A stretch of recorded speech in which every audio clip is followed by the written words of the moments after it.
सभी को नमस्कार। आई होप आप सभी ने भोजन कर लिया हो, सभी छात्र छात्राओं ने। तो आज का जो सेशन है मुझे लगता है कि वो बहुत इम्पोर्टेंट है हम सबके लिए टू अंडरस्टैंड।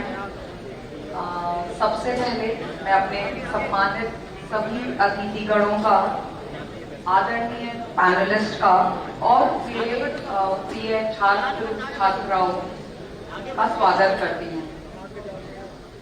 आज के इस विशेष सत्र में हम एक बहुत ही इम्पोर्टेंट बात पे चर्चा करने जा रहे हैं।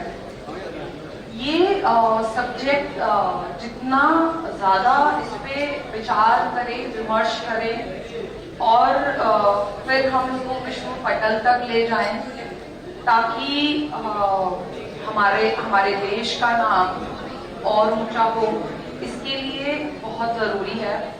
क्योंकि किसी भी देश का कल्चर और किसी भी देश की पहचान जो है, आज की तारीख में स्पोर्ट्स एक ऐसा टूल बन चुका है सभी देशों के लिए, जो कि उसकी संस्कृति को दूसरे देशों तक, दूसरे लोगों तक, दूसरे समाज तक बहुत आसान भाषा में बिना लड़े झगड़े पहुंचाता है।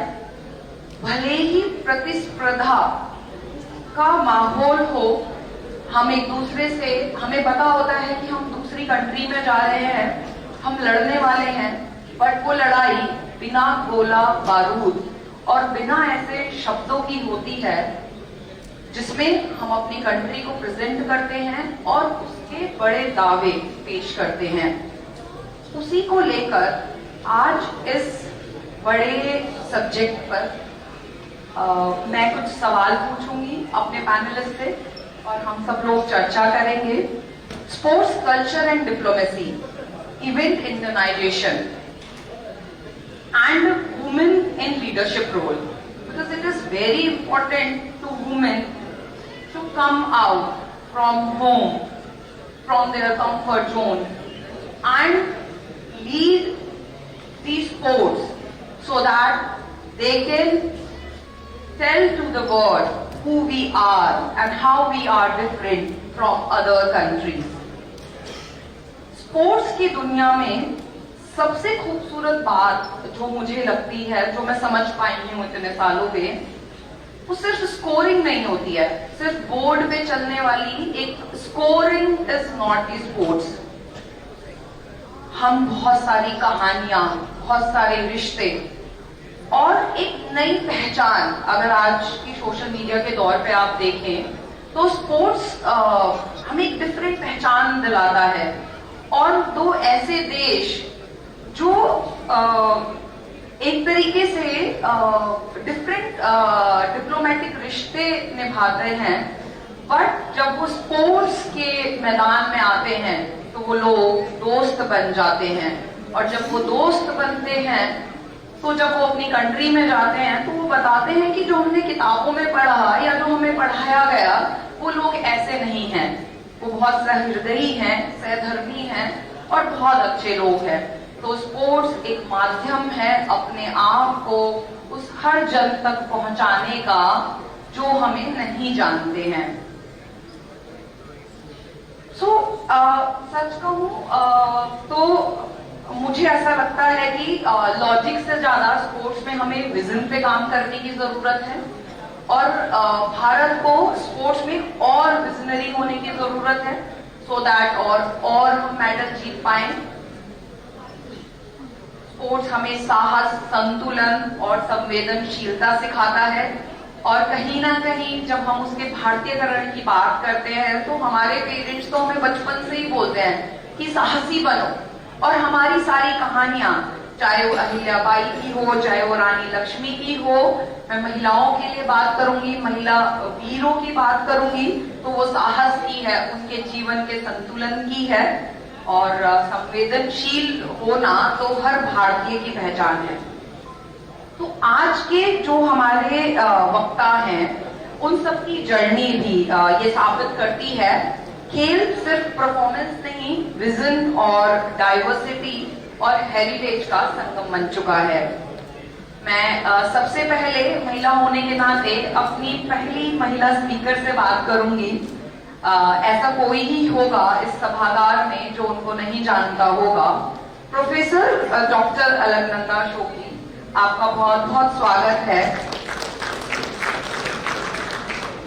जहां तक मैं आपके बारे में पढ़ पाई हूं और मैंने सुना है और देखा है कि आप का सफर असली लीडरशिप के पद से नहीं, आपके अनुभव, डिसिप्लिन और आत्मविश्वास से आता है।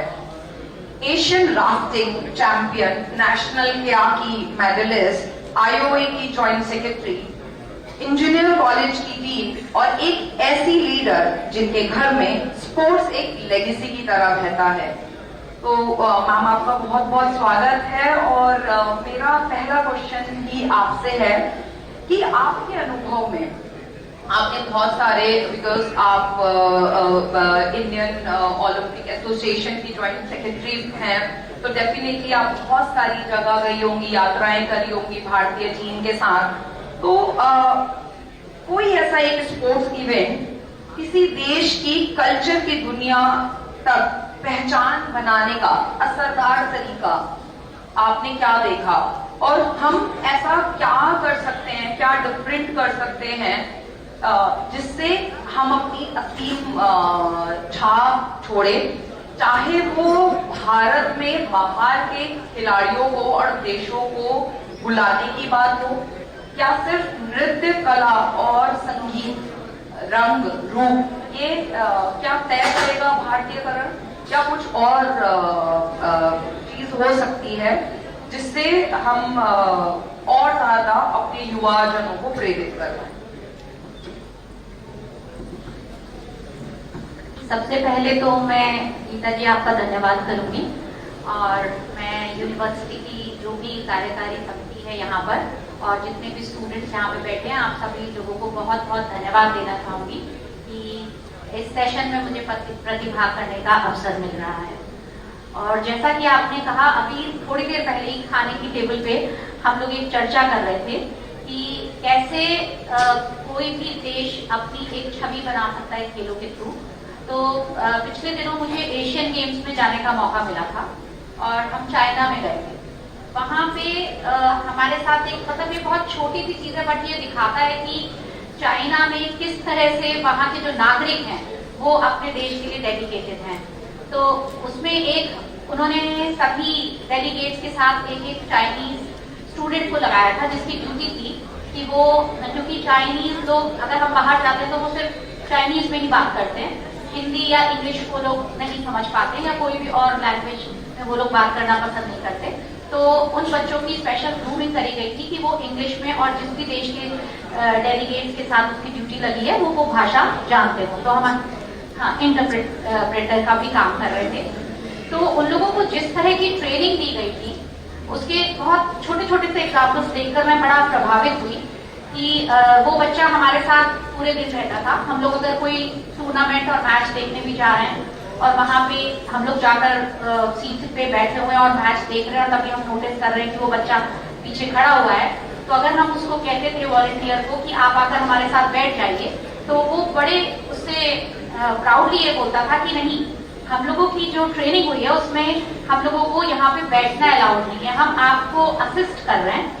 और मैं अपनी ड्यूटी, मतलब मैं उसकी डेडिकेशन देखती थी कि जो उसको कार्य सौंपा गया और जिस तरह से उसको बताया गया है वो उसी तरह से कर रहे हैं। और बड़े सिंसियरली रात के 11:30-12 भी बज रहे हैं तो वो कभी हमसे ये नहीं पूछता था कि मैं चले जाऊं क्या, कि अभी तो बहुत लेट हो गई, क्योंकि कई बार हम लोग मैचेस देखकर आते थे, लेट भी चलते थे और थोड़ी दूर वेन्यू भी होता था तो आने में लेट हो जाता था, या अर्ली मॉर्निंग कोई हमारा मैच है उसके लिए हम लोग जा रहे हैं। तो उस बच्चे की डेडिकेशन देखकर मुझे ये लगता था कि इसको किसी भी तरह से कोई प्रेशर में ये काम नहीं कर रहा है, ये अपनी इच्छा से काम कर रहा है। और बाद में जब हम लोग आने लगे वहां से तो हमने उससे पूछा कि क्या तुम्हें इसका कुछ सर्टिफिकेट वगैरह मिलेगा जिससे कि आगे किसी नौकरी में या किसी और चीज में आपको उससे हेल्प मिलेगी। तो उसने कहा नहीं, मैं ये प्योरली अपने देश के लिए काम कर रहा हूँ और यहाँ पे दुनिया भर से डेलीगेट्स आए हैं और हमें ये जिम्मेदारी दी गई है कि हमें उनको इस तरह से कंफर्टेबल करना है। तो ये वहाँ की एक बहुत बड़ी संस्कृति दिखाता है कि वहाँ का बच्चा भी अपने देश के लिए कितना ज्यादा डेडिकेटेड है।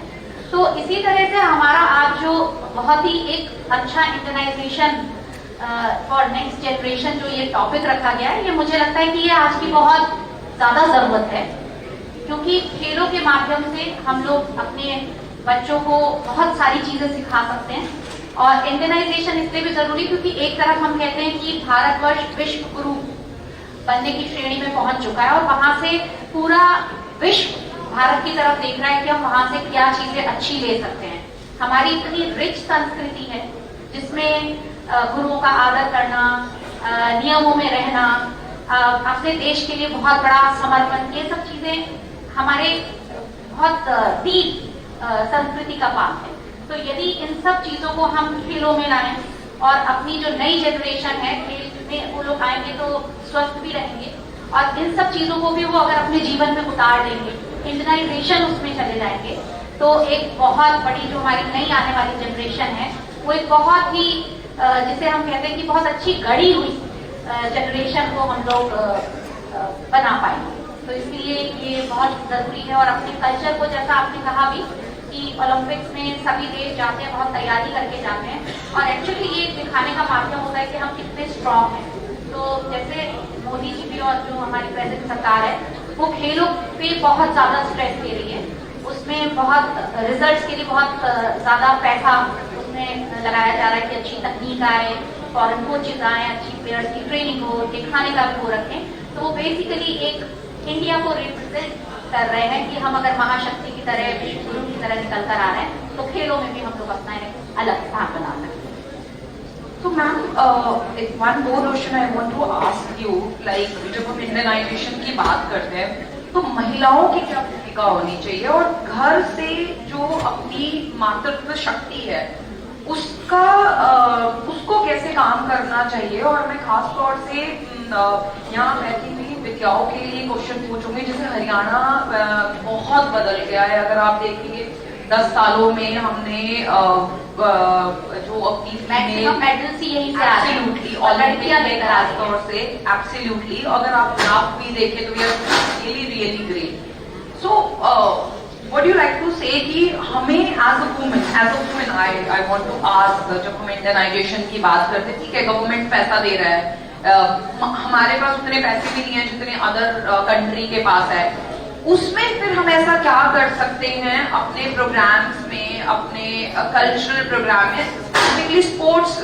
इवेंट्स में, प्रोग्राम में, इस तरीके की संगोष्ठी में जहां पर हम कैसे उनको मतलब सिखाएं the meaning of Indianisation and how they can perform better than any other country, girl.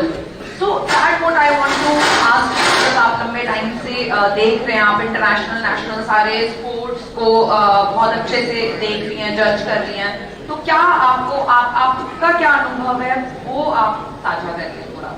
Gita जी, ये आपने एक बहुत ही अच्छा क्वेश्चन पूछा है।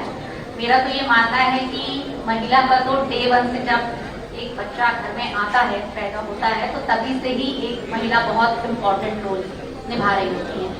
बच्चे को खाने पीने से लेकर उसको सारे संस्कार उनकी माँ और परिवार की जो और महिलाएं होती हैं वो देती हैं।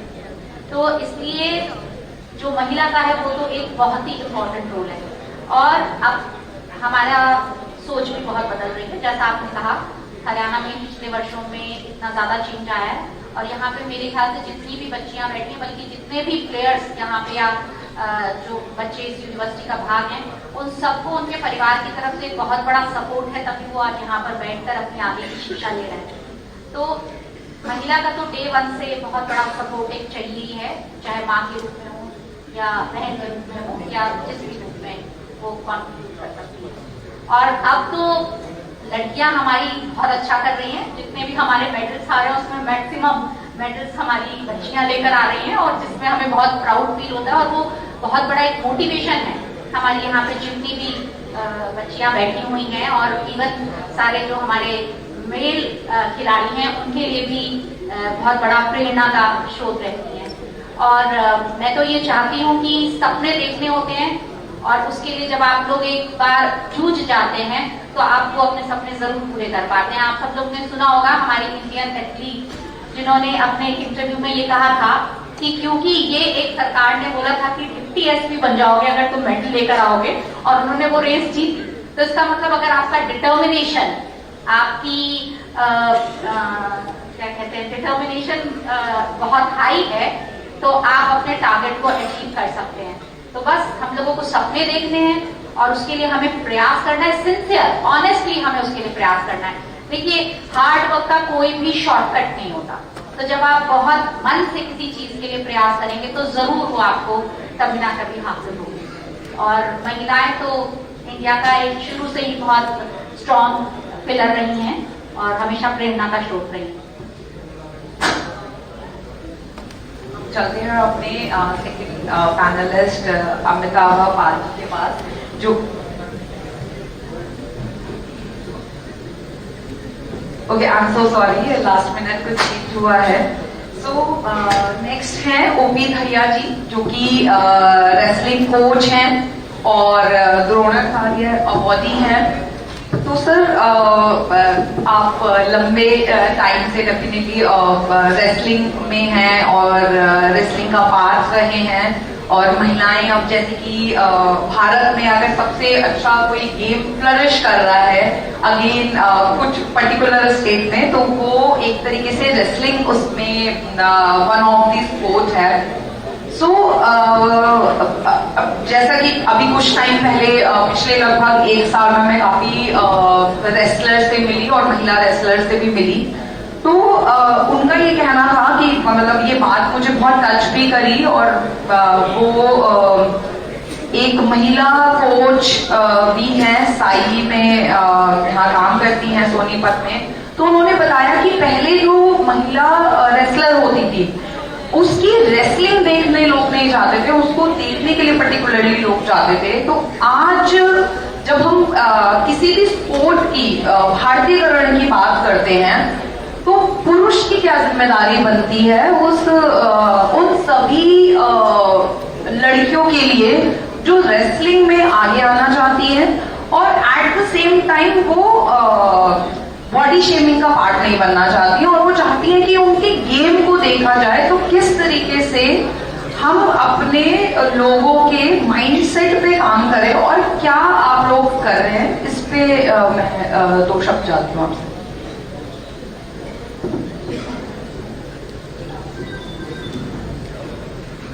हाँ जी, नमस्कार। देखिए, मैं खड़ा इसलिए हुआ हूँ, कुछ बच्चे मेरे की तरह बैक बेंचर हैं, वो बोलते ही रहते, सुनते नहीं।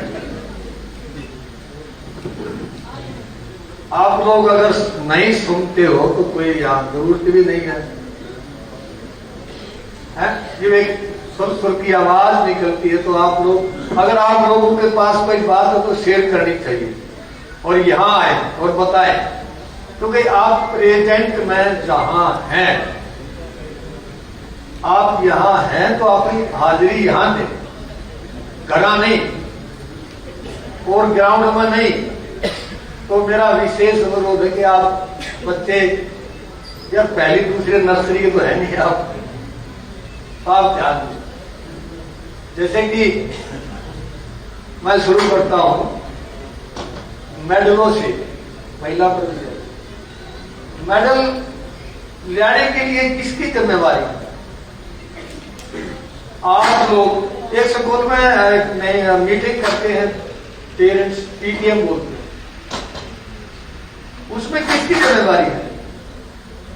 टीचर, पेरेंट्स, स्टूडेंट, 3 ही तो आदमी है, और 3 ही यहाँ है, कोच है, स्टूडेंट है और पेरेंट्स का योगदान वैसे कम रहता है। मैं लेकिन ग्राउंड लेवल में मतलब शुरू प्रयास लेवल बहुत ज्यादा है।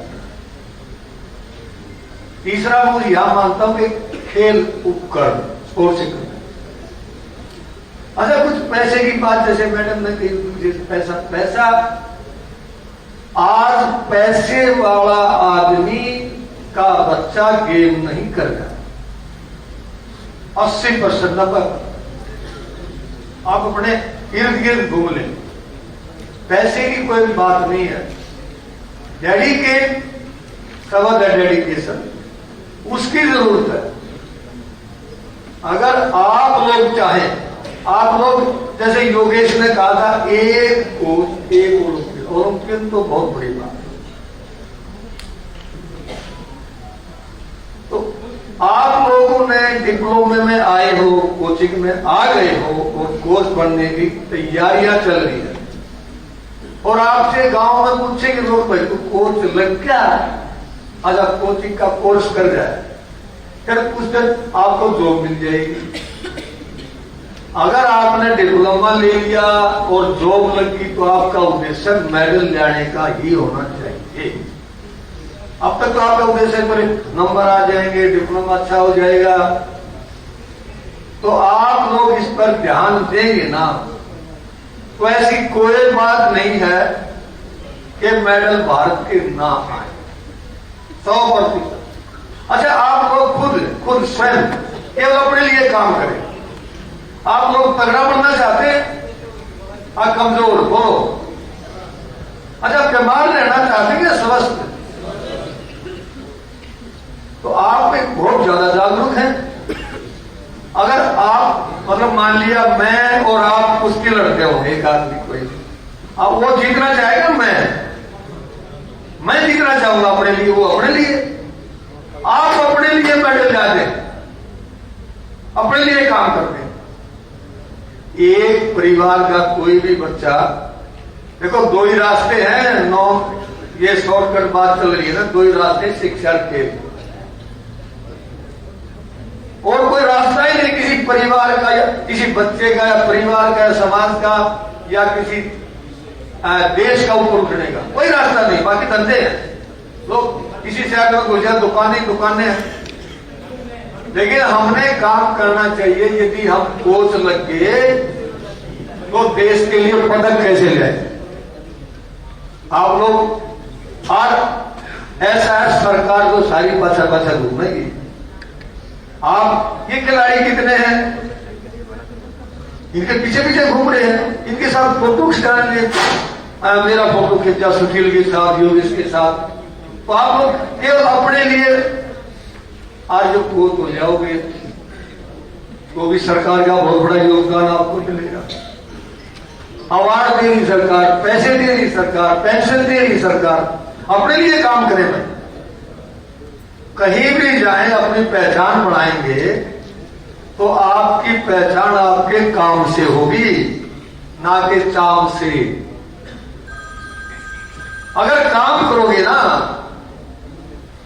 मैं जब कोच लग गया था, मेरे को एक डीजी ने वो कर ली, मतलब चेकिंग कर ली चालने की, तो मैं वहां बच्चे थे, हॉस्टल में था मैं, तो मैं दरवाजा थोड़ा सा ढका हुआ था, सो गया, और वो अचानक विजिट थी उसकी, सो गया तो वही कुछ ओम प्रकाश भैया था, यहाँ था जी, यहाँ देखा था, मैंने यहाँ मिला था, तो एक उन मैंने बोला जी वो सोमता था होगा किधर।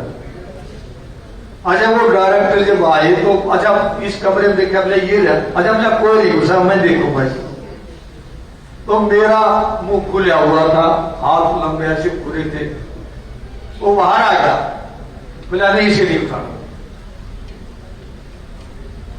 ये अपने आपने जहां पोस्टिंग कर रखी वहां है ना, और ये सोया क्यों है, कि न काम कराया होगा। तो आप लोग अपने काम अपने लिए काम कर ले, बस अपना वो देश के लिए काम हो जाएगा। हम कहीं जॉब करते हैं, अपने लिए जाते हैं, अपने लिए इंटरव्यू देते हैं, लेकिन जॉब मिले फिर अपने लिए काम, आपका नाम भी होगा और ये सारा भारत देश आपको सम्मानित करेगा। और एक खिलाड़ी, सुन लो बात ध्यान से, एक खिलाड़ी जो है ना वो इस देश का राजा है, अच्छा तो खाता है, सबसे तगड़ा रहता है, कभी हॉस्पिटल नहीं जाता, मजबूत रहता है, लोगों में जहां जाएगा मान सम्मान मिलेगा, है नहीं मेरी बात, ये बातें है ना, समझ जाता हूं। हाँ सर, समझ रहे हैं, लेकिन जो हमारा टॉपिक है ना सर, उसी पर आओ जी। तो वो आप लोग काम करें। जहां तक महिला की बात है के लोग यही करना।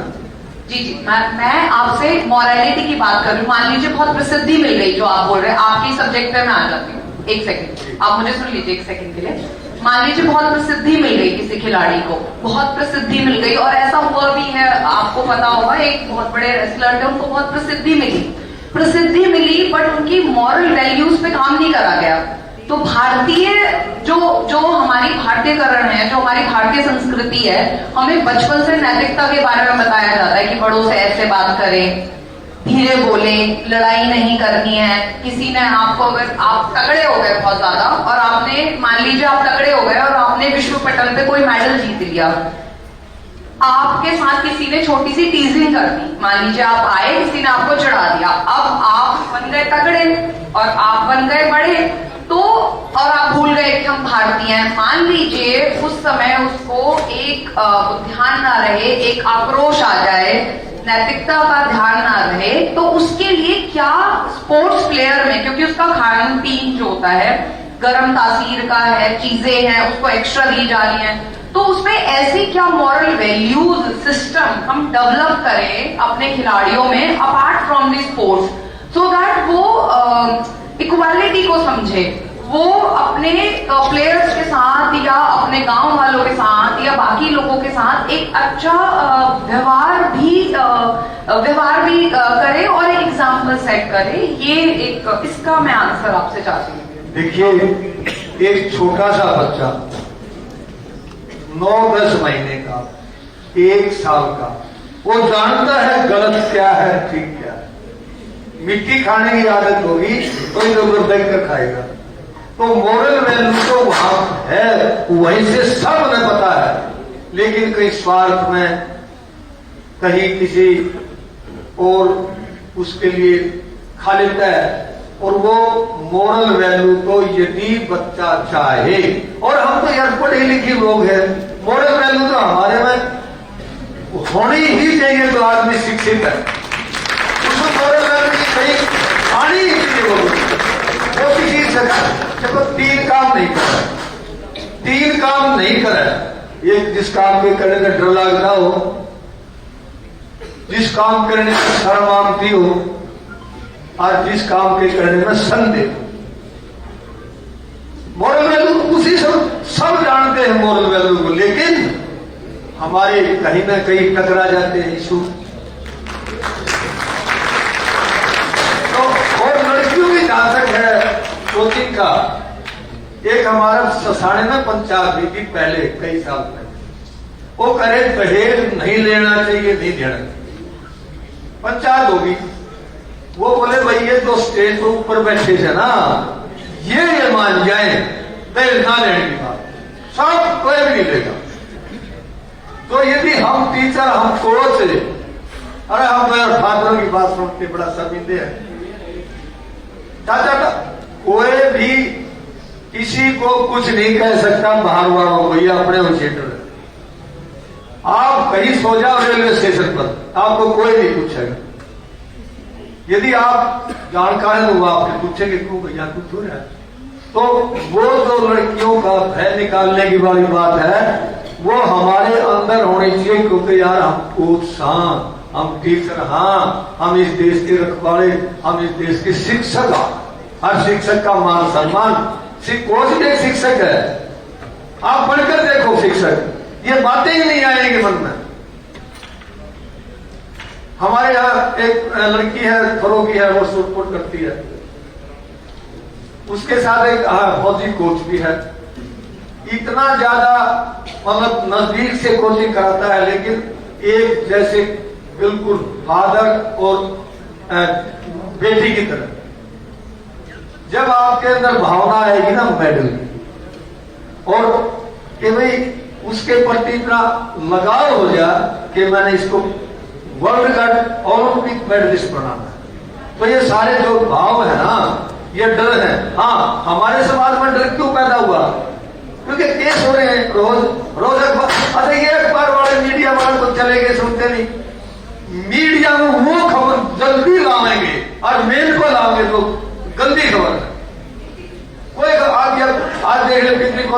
खबर आ जाएगी, एक बार देख लें सुबह। लेकिन हम उसको उपासते हैं, जरा गंदगी पड़ी हो उसको उखाड़ देखा क्या है। तो हमारी कोई भी बहन बेटी का डर हमसे है, किसी बाहर किसी नहीं है। हम ठीक हो जाना, कोई दिक्कत नहीं।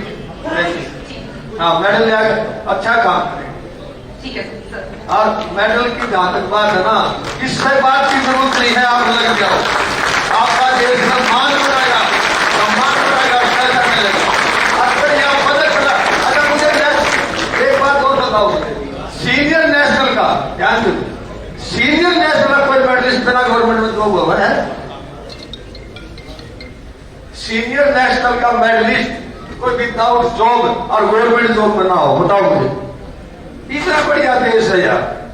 सर हमारे पास थोड़ा टाइम कम है, सो सॉरी, आपकी बहुत इंटरेस्टिंग बातें हैं, मैं आपको काट रही हूँ, I am really sorry. I come to you again for the next question. And अब आपने बिल्कुल सही, नियत बहुत बड़ी चीज है और अच्छी साफ नियत का होना, ये कहीं ना कहीं हमें बचपन से सिखाया जाता है कि नियत है वो बहुत मैटर करती है। और सर ने कहीं ना कहीं जो शिक्षक का उदाहरण दिया कि हमें शिक्षक के बारे में पढ़ना चाहिए और शिक्षक को भी पढ़ना चाहिए कि कौन शिक्षक बन सकता है और आपकी नियत क्या है, आपका गोल क्या है। अगर आपका गोल बहुत बड़ा है, ओलंपिक आपका गोल है, एशियन गेम्स में मेडल लाना आपका बड़ा गोल है, तो बाकी सब चीजें बहुत तुच्छ, बहुत छोटी हो जाती हैं उस गोल के आगे। Thank you so much sir, you shared a really lovely word with us. So अब हमारे तीसरे पैनलिस्ट जो हैं हमारे साथ, पहले हमारी जो लगभग पैनलिस्ट थे वो महिलाएं थी, अब हमारी जो पैनलिस्ट हैं चेंज हो गए हैं। Last minute, I am so sorry, इसलिए मुझे मोबाइल से पढ़ना पड़ रहा है उनके बारे में। बट डॉक्टर योगेश चंद्र जी, आपका बहुत बहुत स्वागत है। और आप यूनिवर्सिटी ऑफ हरियाणा के डीन हैं और देश के लीडिंग स्पोर्ट्स एजुकेशन एक्सपर्ट हैं। पिछले 2 दशकों से आपने भारत में स्पोर्ट्स एजुकेशन और कैरिकुलम डेवलपमेंट को एक तरीके से नई दिशा दी है। राष्ट्रीय स्तर के स्वर्ण पदक विजेता वॉलीबॉल खिलाड़ी और कोच के रूप में आपने कई नेशनल और इंटरनेशनल खिलाड़ियों को तैयार किया और खेल शिक्षा को मॉडर्न अप्रोच और रिसर्च दोनों से मजबूती दी है। तो I am very thankful that आपने इतना सारा काम किया है और लिटरली मुझे लगता है कि स्पोर्ट्स में रिसर्च की बहुत आवश्यकता है, खासतौर से हमारे देश को। और अगर अच्छी रिसर्च होगी तो हमारे ज्यादा मेडल पाएंगे। और ये एक ऐसा टॉपिक है जिसपे मैं भी रिसेंटली काफी कुछ कंट्रीज के बारे में पढ़ रही थी कि Russia, Australia, China, they are very good in research, and US and all, and they are doing it in each and every sports player body and their temperament and their physical strengthening, and they are working on कि left hand से अगर वो खेलते हैं तो क्या performance आती है, राइट से खेलते हैं तो क्या, lots of thing I was reading. तो मैं आपसे ये जानना चाहती हूँ कि जो हमारे ये बच्चे हैं, जो हमारी एक तरीके से नई यूनिवर्सिटी है, कैसे हमारे बच्चे डेफिनेटली अगर हम यूनिवर्सिटी तक आ गए तो हमारा एक करियर का माध्यम भी है ये, तभी वो ये यूनिवर्सिटी आए हैं स्पोर्ट्स यूनिवर्सिटी में। और आने वाले 10 साल भारत के लिए, खासतौर से भारत के लिए स्पोर्ट्स में बहुत बूमिंग है और खासतौर से करियर, इधर आप प्लेयर बने या कोच बने या कुछ भी बने, बट वो बहुत ही स्वर्णिम साल आने वाले। तो उसमें आप रिसर्च को आप कितनी इंपॉर्टेंस देते हैं कि रिसर्च की क्या वैल्यू है? एट द सेम टाइम आपको क्या लगता है कि क्या हम अपनी ट्रेडिशनल वैल्यूज, जैसे हमारे जितने भी इंडिजीनियस गेम्स हैं, अगर आपने देखा होगा पहले हमारे घरों में बहुत स्पोर्ट्स खिलाए जाते थे और बहुत डिफरेंट के स्पोर्ट पेरेंट्स इंट्रोड्यूस करते थे अपने बच्चों को, बुजुर्ग अलग तरीके के खेल खेलते थे और हर क्षेत्र खेल होते थे बहुत सारे हमारे। और हम कहीं ना कहीं कैसे उनको, क्या हम उन पे रिसर्च कर रहे हैं क्या रिसर्च में जो है, क्या आपको ऐसा लगता है कि भारतीय रिसर्च में बहुत अच्छा कर सकते हैं? क्या हम एक एग्जाम्पल बन सकते हैं विश्वविद्यालय पे as a research country in sports?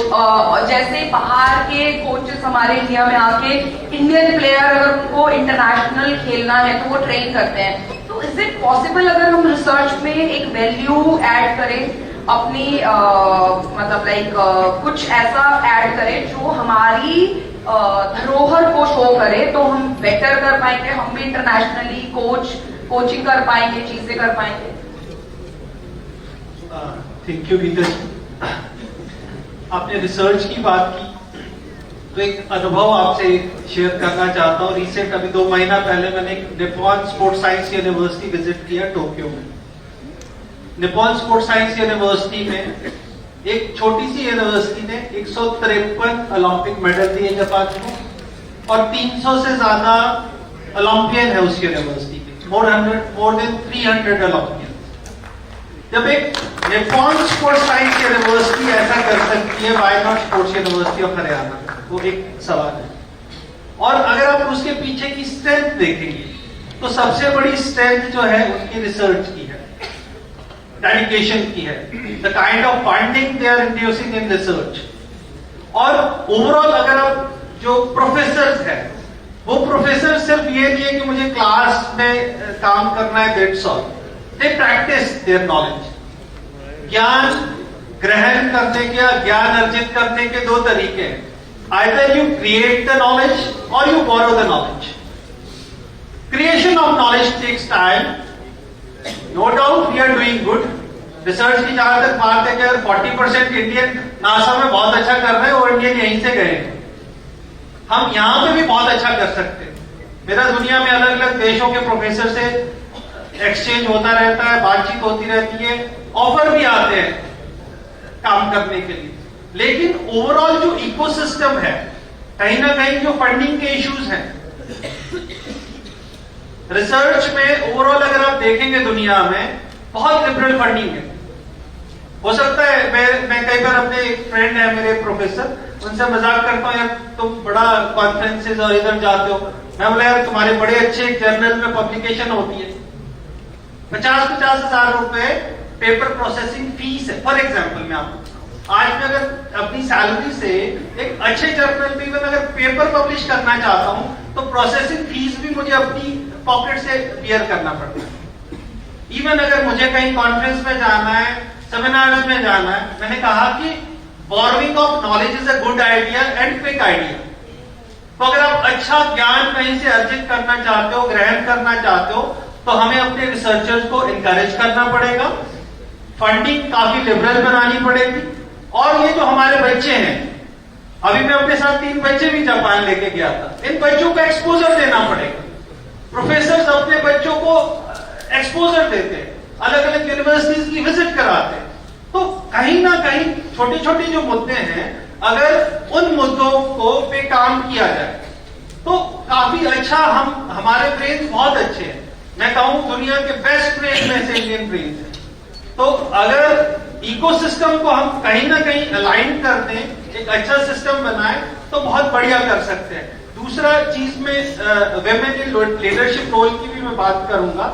अगर हम रिसर्च की बात करते हैं, अगर सुबह वीसी साहब कह रहे थे कि 70 मेडल का टारगेट है, तो आधी पॉपुलेशन को 50% महिलाओं को उनको साइड रख के हम 70 मेडल की कल्पना नहीं कर सकते। उन्हें भी हमें इसी इकोसिस्टम का पार्ट बनाना पड़ेगा। Then only we can think of 70 medals in research. Thank you.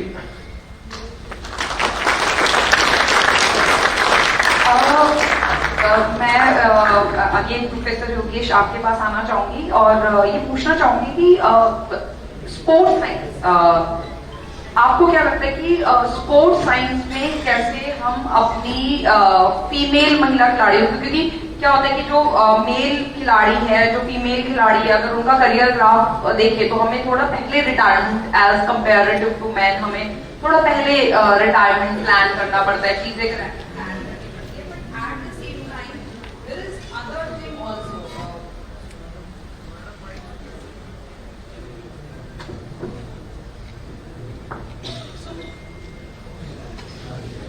I think I'm audible also without mic. So, जैसे हमें पहले प्लान करना पड़ता है, being as a woman, there is a lots of events in our life. Apart from outside event, female की life में खुद के भी बहुत सारे events हैं, you know. चाहे माँ बनना हो, चाहे शादी हो, और बहुत सारी चीजें. ड्यू टू दैट मैंने देखा है कि बहुत सारी फीमेल्स को अर्ली रिटायरमेंट लेना पड़ता है या एक गैप लेना पड़ता है. तो क्या कुछ ऐसा हो सकता है यूनिवर्सिटीज के माध्यम से, जब हम उनको एजुकेट कर रहे हैं, जब हम उन्हें फिजिकल एजुकेशन और बाकी स्पोर्ट्स से रिलेटेड कोर्सेज करा रहे हैं, तो कुछ ऐसे कोर्सेज हो सकते हैं कि ठीक है, आप खेलो, आप एक मेडल जीतो, आप देश का नाम रोशन करो, आपका फर्स्ट गोल ये होना चाहिए. पैरेलली कैसे हम उस सिस्टम में इनकल्टिकेट करें उन बच्चों के दिमाग में कि आप इसकी भी एक तैयारी करें. तैयारी इन द सेंस कि जैसे आप स्पोर्ट्स साइंस या स्पोर्ट्स मेडिसिन या रिसर्चर आप बने, तो ये हम पैरेलली इजी अंडरस्टैंडिंग है. आप गेम्स के साथ उसको जो हम ग्राउंड पे प्रैक्टिकली लर्न कर रहे हैं, उससे हम कुछ इस तरीके के कैरिकुलम या चीजें डेवलप करें उनके लिए, तो वो इजी टू अंडरस्टैंड हो. लेटर ऑन वो उसको जब अपने करियर के लिए ऑप्ट करें, तो वो एक अच्छे चाहे कोच बने, चाहे वो स्पोर्ट्स साइंटिस्ट बने, या वो मेडिसिन के फील्ड में जाए, बट वो क्वालिटी ऑफ पीपल निकले. बिकॉज राइट नाउ जैसे एलन मस्क ने भी बोला, और कई ऐसे लोग हैं जिनके अगर आप आज की तारीख में डिबेट सुन रहे हैं, तो क्वालिटी ऑफ पीपल नहीं आ रहे हैं सेक्टर में, नॉलेजेबल लोग नहीं आ रहे हैं जो अच्छे रिसर्चर वो काम करें. बिकॉज आप मुझे इत्तेफाकन रिसर्चर मिल गए हैं, तो मैं ये जानना चाहती हूँ आपसे कि क्या क्वालिटी हम डालें अपनी बच्चियों में और बच्चों में, सो दैट वो इसको एक स्ट्रॉन्ग करियर के रूप में ऑप्ट कर पाए. और स्पोर्ट्स साइंस पे इंडिया को और कैसे काम करने की आवश्यकता है, आपकी यूनिवर्सिटी कैसे काम कर रही है, और खास तौर से भारत कहाँ पर है इस पे. आपके मल्टीपल क्वेश्चंस हो गए, let me try one by one. अगर महिलाओं की मैं भागीदारी की बात करूं, ओवरऑल अगर आप देखेंगे तो टोक्यो ओलंपिक एक बड़ा मैं कहता हूं कि माइलस्टोन था वुमेन पार्टिसिपेशन इन स्पोर्ट्स में, क्योंकि एथलीट्स का जो नंबर है मेल और फीमेल का, और इवेंट्स भी इक्वल थे. इवन फ्लैग बेयरर जो थी महिलाएं वो इक्वल थी इस बार. ओवरऑल अगर मैं देखूं खिलाड़ी तो इक्वल हो गए. अगर यूनाइटेड नेशन का जेंडर 5 एक गोल है जेंडर इक्वालिटी, और अगर उस इक्वालिटी की बात करता हूं, अभी भी अगर आप पूल ऑफ कोचेस देखेंगे और पूल ऑफ रेफरीज देखेंगे, तो pool of coaches it is around 23%, pool of referees it is around 27%. There is a huge vacuum in that. अगर हमारे बच्चे, आपने करियर की बात की, रिसर्च की बात की, तो जो हमारी यहाँ बच्चियां लगभग 300 बच्चे हमारे पास एज ए कोच तैयार हो रहे हैं. और मैं कई बार इनको बड़ा ओपनली कहता हूँ कि मैडम अलकनंदा जैसे लीडरशिप रोल पे आप अगर गिनती की महिलाएं हैं हमारे देश में पूरे. ओवरऑल अगर आप रिप्रेजेंटेशन की भी बात करूं मैं, तो रिप्रेजेंटेशन बहुत कम है. मैंने कहा कि जो हमारे बच्चे हैं इनके लिए हमने इसलिए की, जो एक्टिव एथलीट्स हैं ड्यूल करियर के लिए, कि एक्टिव एथलीट के बाद अगर उनको कोचिंग में जाना है, टीचिंग में जाना है, we are offering them 28 type of courses. तो कहने का मतलब है कि अगर इस तरह के ऑप्शन बाकी यूनिवर्सिटीज में भी आते हैं, तो जिस वैक्यूम की मैं बात कर रहा हूं, जो रेफरीज का एक वैक्यूम खाली है, लीडरशिप रोल में एक वैक्यूम खाली है, और पूल ऑफ कोचेस का जो वैक्यूम खाली है, तो अगर सही दिशा में हम आगे बढ़ते हैं, तो उस पर्पस के लिए स्पोर्ट्स यूनिवर्सिटी जैसी, हरियाणा जैसी यूनिवर्सिटी जो है वो लीडिंग रोल ले सकती है भविष्य में. Thank you so much. और अब हम अपने 5वें पैनलिस्ट की तरफ बढ़ते हैं. And such a great information आपने लाइव करा. तो अब मिस्टर गौरव, जो कि हंसराज कॉलेज में प्रोफेसर हैं फिजिकल एजुकेशन के, और यहाँ आज हमारे पैनल में दिल्ली को रिप्रेजेंट कर रहे हैं, और हमारी जैसे कि राजधानी है, तो डेफिनेटली मैं जेंडर इक्वालिटी पे आपसे बात करना चाहती हूँ इन स्पोर्ट्स. जैसे कि अभी बताया कि हम अगर देखें, चाहे वो कोचेस की बात करें, रेफरी की बात करें, और जब जो प्लेयर भी जाते हैं, पेरिस ओलंपिक में जैसे उनका स्पेसिफिक एजेंडा था कि 50-50% उन्होंने जेंडर इक्वालिटी को इतना स्पेसिफिक रखा कि हर कंट्री से उन्होंने बोला कि आपके हर स्पोर्ट में 50% वुमेन 50% मैन आने चाहिए।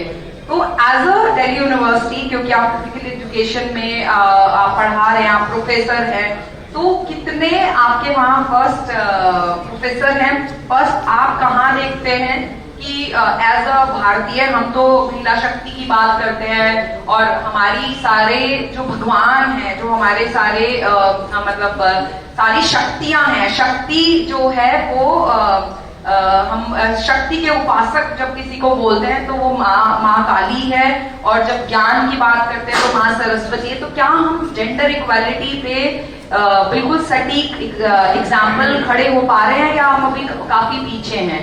और अगर हम पीछे हैं तो कितने और वर्ष हमें लगेंगे अपने देश को जेंडर इक्वालिटी इन स्पोर्ट्स में खड़ा करने के लिए? Thank you ma'am.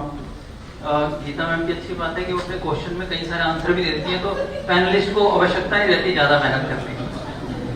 मैं सबसे पहले धन्यवाद दूं जो बच्चे बैठे हैं, क्योंकि इनका दर्द मैं ज्यादा अच्छे से समझ सकता हूँ।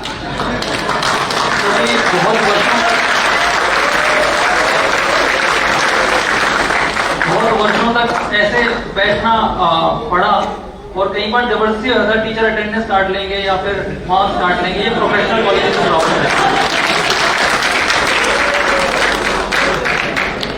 सिर्फ 2 मिनट और आपको बोर नहीं होना चाहिए, इस बात की गारंटी है। आप देखिए, भारत में ना हमने एक सोच बना ली है, जैसे कि हम बात कर रहे हैं जेंडर इक्वालिटी, इंक्लूसिवनेस, इकोलॉजी, ये बड़े नए ट्रेडिशनल शब्द हैं। हम कौन सी जेंडर इक्वालिटी की बात कर रहे हैं? हमारे यहाँ महिलाएं पीछे थी कब?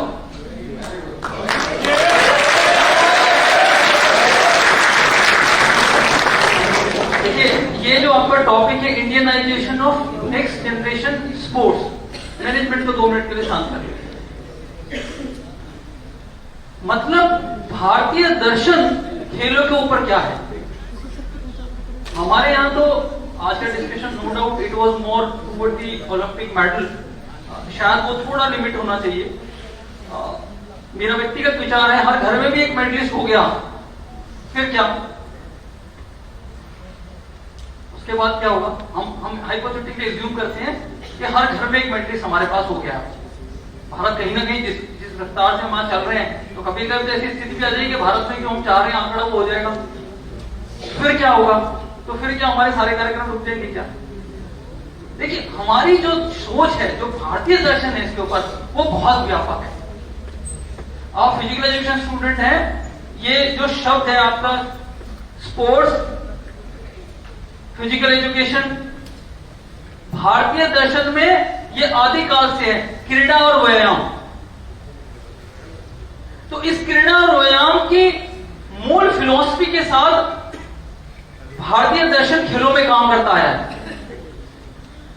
एक तीसरी चीज ऐड हुई, जिसको आपने रिक्रिएशन कहा आने वाले समय में, physical education, sports and recreation. हमारे दर्शन में रंग की वैदिक काल से चर्चा है। तो हम बेसिकली पहले हमें ये समझना चाहिए, क्या हम जो ये हमने विमेंस को लेके जो एटीट्यूड अडॉप्ट कर लिया है, या खिलाड़ी को लेके एटीट्यूड अडॉप्ट कर लिया कि खिलाड़ी हमेशा गरीब ही होगा। आप किसी की भी नैरेटिव सुनेंगे तो वो भावना ऐसी आएगी कि वो बहुत दरिद्र है, उसे कुछ चाहिए, हर क्षण वो कहीं ना कुछ मांग रहा है। मैं अपना व्यक्तिगत अनुभव बता रहा हूं। मैं एक बार विदेश में था कहीं पे, तो किसी खाना खा रहे थे कहीं पे, तो वहां पे रेस्टोरेंट में कोई काम कर रहा था, वो उस देश का ओलंपिक पार्टिसिपेंट था। भारत में तो ऐसी स्थिति किसी भी ओलंपियन की नहीं है कि उसके होटल में काम करना पड़े। तो हमें जो महिलाओं की जो स्थिति है हमारे देश में, उसे हमें कभी भी पुरुषों से कंपेयर करने की आवश्यकता नहीं है। हमें महिलाओं को महिला रहने दें, और जब हम पुरुष अपने आप को कंपेयर करेंगे तो हम पाएंगे कि हम उनसे बहुत पीछे हैं। ये टॉपिक मेरे को थोड़ा सा व्यक्तिगत विचार हो सकता है ना। ये हमारे भारतीय दर्शन के हिसाब से ये कोई कंपेरिजन, हमारी फिजियोलॉजिकल, साइकोलॉजिकल जो भी हमारी पैरामीटर्स हैं, वो हमारी अपनी क्वालिटी है। एक फीमेल की कंपेरिजन आप फीमेल से कर सकते हैं। भारतवर्ष में शशिकला, लीलावती, कैकेयी जिसने जान बचाई और राम के लिए जो वरदान उस समय पे मांगा था, द्रौपदी, चित्रांगना, ऐसी तमाम लिस्ट, हिडंबा स्ट्रेंथ के लिए, गार्गी, मैत्री, ऐसी एंडलेस लिस्ट हमारे पास है जो हमारे यहाँ पे महिलाएं पुरुषों से कहीं कहीं आगे रही हैं, जो जिनके ऐसे काम है जो शायद हम कभी कंपेयर भी नहीं कर सकते। रानी लक्ष्मीबाई, कोई ऐसा इतिहास में वर्णन नहीं मिलता किसी पुरुष ने अपने किसी साथी को भी साथ लेके युद्ध लड़ा घोड़े पे, उसने अपना बच्चा बांध के लड़ा। तो आप ये समझिए युद्ध को हम कहते हैं, लेकिन उसका प्रतीक देखिए, युद्ध की तैयारी से पहले उसने कितनी स्किल ट्रेनिंग की होगी, कितनी स्ट्रेंथ ट्रेनिंग की होगी, कितनी इंड्योरेंस ट्रेनिंग की होगी। तो हम पीछे हैं कहां? ऐसे तमाम एग्जाम्पल। पंजाब से सबसे पहली स्पाई पंजाब से थी जो हरि सिंह नलवा के, जिन्होंने काम किया अफगानिस्तान में जाके। तो ऐसे उनकी ट्रेनिंग, मतलब यहाँ समय थोड़ा बड़ा है तो उसको डिस्कशन में सारी चीजें कहना तो मुश्किल होगा। तो एक तो हमें ये नैरेटिव से बाहर निकलना होगा कि कहीं महिलाएं कमजोर है या महिलाओं को हमें इक्वल राइट देने, नहीं।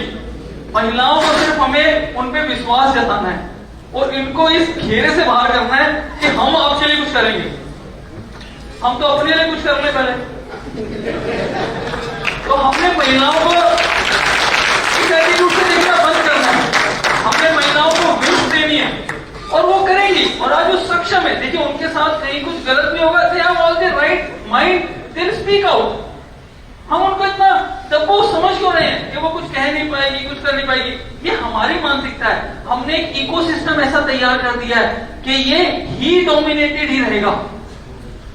एक कुछ मोरालिटी की डेफिनेशन हमने अपने हिसाब से कर दी है। तो भारत निसंदेह, वो चाहे कॉम्पिटिटिव स्पोर्ट्स हो, वो चाहे स्वयं के शारीरिक विकास के लिए खेलना हो, हर जगह पे एक फीमेल का घर के लिए फिट रहना जितना आवश्यक है, जितना एक पुरुष का आवश्यक है, उतना एक फीमेल का भी आवश्यक है। व्यक्तिगत उस पर करो, लाइटर नोट पे बात है, आपके घर की काम वाली एक दिन के लिए चली जाए, हफ्ते की छुट्टी मांग ले, तो आप लोग एक फीमेल के जो स्ट्रेंथ है, जो एंड्योरेंस है उसका आपको जानकारी हो जाएगी।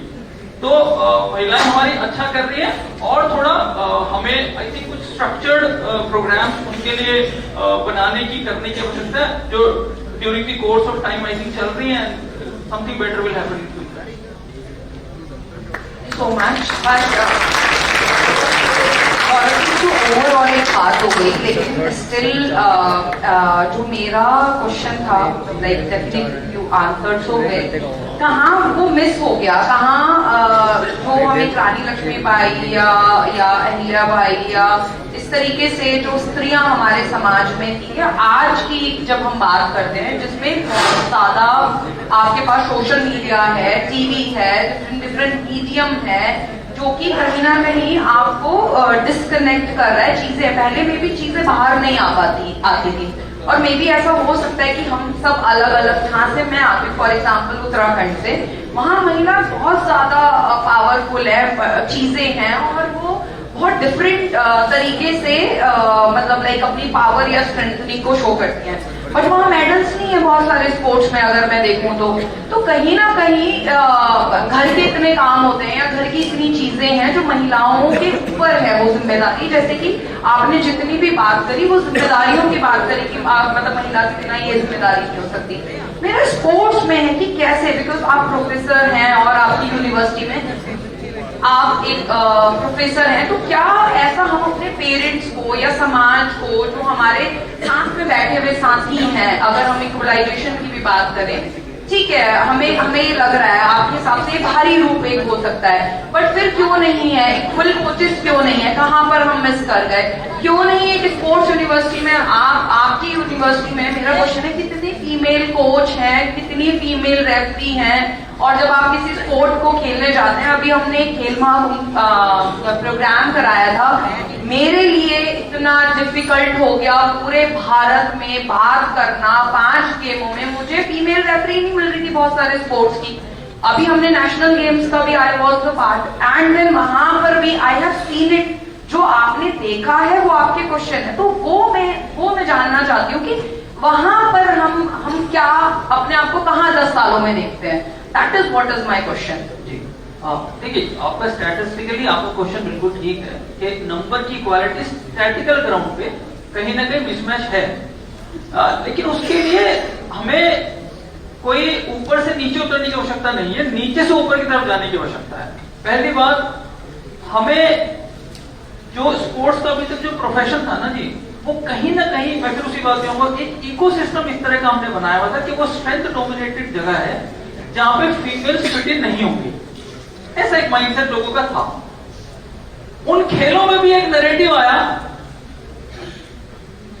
भारत में, जैसे यहां पे फीमेल्स को हम लिमिट किया, उसके पीछे भी एक नैरेटिव है। आपने देखा होगा पिछले कुछ समय में, मेरी बात आप तक पहुंचे तो आप बताना, 5 या 6 स्पोर्ट्स को ही भारत में स्पोर्ट्स मान लिया। ये मैं इक्वालिटी की बात वहां पे भी आ रहा हूं। आप अगर बास्केटबॉल खेलते हो तो एलीट हो, आप क्रिकेट खेलते हो तो एलीट हो, आप फुटबॉल खेलते हो तो एलीट हो, आप स्विमिंग में हो, इवन जो आपके बीपी और एमपी की में बच्चे अगर उनका स्पेशलाइजेशन इन 4, 5, 6 स्पोर्ट्स में से है तो आपको जॉब मिलने की प्रोबेबिलिटी ज्यादा है। अगर आपका कुश्ती स्पेशलाइजेशन है, आपका कबड्डी स्पेशलाइजेशन है, आपका खो खो स्पेशलाइजेशन है, तो आपकी जॉब की संभावनाएं भी कम है। स्पेशलाइजेशन के टीचर आप यहाँ भी नहीं होंगे बुक कबड्डी संभव है। ये इक्वालिटी पे मैं आ रहा हूं। अब जहां पे फीमेल खेल रही है, फीमेल की अवेलेबिलिटी क्या है? देखिए, फीमेल कौन सा खेल खेलती है? भारतीय परंपरागत खेलों को खेलने में और खेलों के एक्सपोजर में फीमेल को ज्यादा है, लेकिन उन खेलों को आप खेल नहीं मानोगे। अब कॉलेज के अंदर, स्कूल के अंदर जो खेल चलेंगे, अगर खो खो कबड्डी है तो उसको आप, खो खो कबड्डी तो फिर भी कुछ हद तक स्टैब्लिश हो गया, सपोज ये सतोलिया है, स्टेपू है, उन खेलों को आप खेल की श्रेणी में स्कूल में रखते ही नहीं है। जिन खेलों में वो बच्चियां खेल के और फिर शायद वो बड़े खेलों की तरफ शिफ्ट हो सके।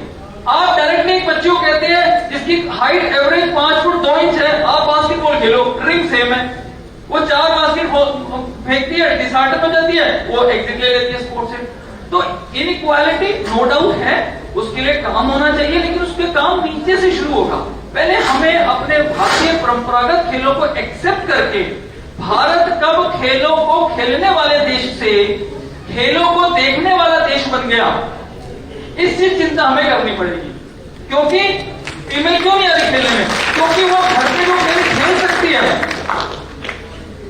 जो वो छोटे पोशंपा, वही पोशंपा, ये जो भी खेल है, इन खेलों को खेलने का एक्सपोजर आपने दिया नहीं, तो खेलने की उसकी हैबिट ही कल्टीवेट नहीं हो पाई। तो जब बड़े स्तर के खेलों पे उसमें आना होगा, तो वो हैबिट कल्टीवेट ना होने के कारण वो तो मूव ही नहीं कर पाती। वो फुटबॉल देखती है तो डर जाती है, वो थोड़ा बास्केटबॉल ऊंची हाइट देखती है, वॉलीबॉल का नेट बड़ा देखती है तो एग्जिट कर जाती है। तो आई थिंक नीचे से पहले खेलों के इकोसिस्टम को हमें ठीक करना होगा। डायरेक्टली हमें मेजर गेम, जो बड़े गेम है, जो अभी बने हुए खेल हैं, उनमें डालने से अच्छा बच्चों को पहले अपने भारतीय परंपरागत खेलों के लिए, माटी के खेलों पे उनको मोटिवेट करना चाहिए। वो खेलेंगे तो नो डाउट, मैं कह रहा हूं कि फीमेल का पार्टिसिपेशन पुरुष से ऊपर ना निकल जाए, जैसे आपके ओलंपिक्स में आपने देखा। Thank you so much. आपने मेरी दृष्टि खोल दी आपकी बातों से। मुझे लगता है मुझे आपसे पर्सनली 1-to-1 करना चाहिए। महिलाओं के प्रति और महिला खेल के प्रति जो आपके विचार है वो अद्भुत है और सम्माननीय है। Thank you so much. यहाँ पर बैठे हुए मेरे सारे पैनलिस्ट को मैं बहुत बहुत धन्यवाद करती हूँ। सर आपका भी आप लोगों ने मुझे काफी इनलाइटन करा है। वो यहाँ पर बैठे सभी लोग बहुत इनलाइटन हुए हों हमारे इस डिस्कशन से एंड बात से। Thank you so much.